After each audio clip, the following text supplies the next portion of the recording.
Everybody, it's January 6th, another devotional today.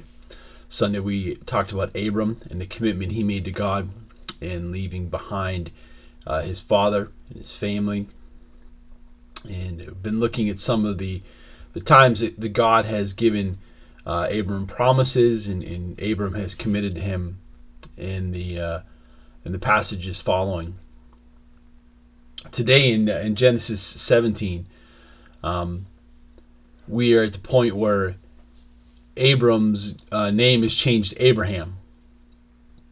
And God wants to start a covenant, he says, with Abraham. This is the first talk of covenant, entering into this covenant relationship, this marriage of sorts. God has promised Abraham that he would have a son and has promised him that he will have many descendants. Abraham has kind of taken matters into his own hands and has had a son Ishmael with a servant, not with his wife. And God is now promising Abraham that he and his wife Sarah are going to have their own child. And it tells us here that Abraham laughs at what God says.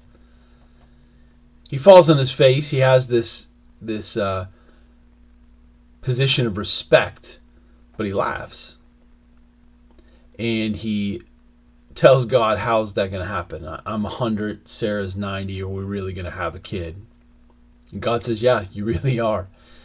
And Ishmael, and Abraham tells God, can't you just use Ishmael? Even though God has a plan, and God has told him all along he has this plan, Abraham is saying, I've come up with a different plan. I have a different course of action. And what's interesting as we read this story and here, God is trying to cement this covenant with not just with Abraham, but with all the generations that follow from his seed. Abraham has his own plan. He thinks that him and Sarah have come up with an alternative to make God's promises true. And now God is telling Abraham, now it's time for me to keep my promises to you. And Abraham's saying to God, don't worry about it. You don't need to. I've already taken care of it. As if Abraham's plan and Abraham's way was better than God's way. And I think we all make this fatal mistake where we understand what God has promised us and we commit ourselves to that. But there comes a point where to achieve or receive God's promise, we take matters into our own hands. We do things our way. We think we've figured out a path. Whether it's because we're tired of waiting, we're growing impatient, or whether it's because we're just control freaks who've got to do it our own way. We think we know how to deliver to our lives what God has promised to deliver. And God is saying, no, we're not going to do things your way, Abraham. We're going to do them my way. I have a plan. And just because you came up with a plan that was different than mine, we're not even going to discuss doing that. He still blesses Abraham.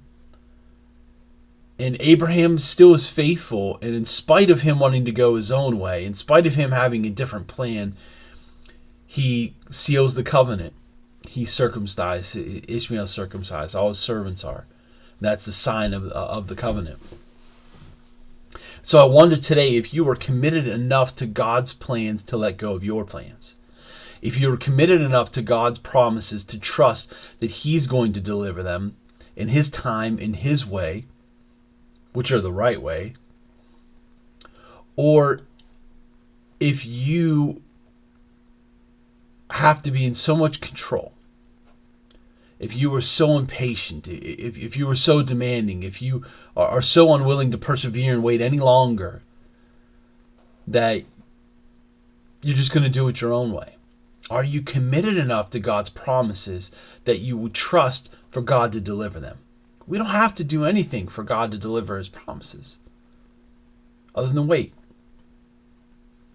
Sometimes we wait longer than we want, but God, than we want to, but God will seal those promises. God will deliver. Are you committed enough to those promises to trust that God will do what he said he will do? Commit yourself to his promises today. Wait on them for as long as it takes, because God's ways are always better than our ways.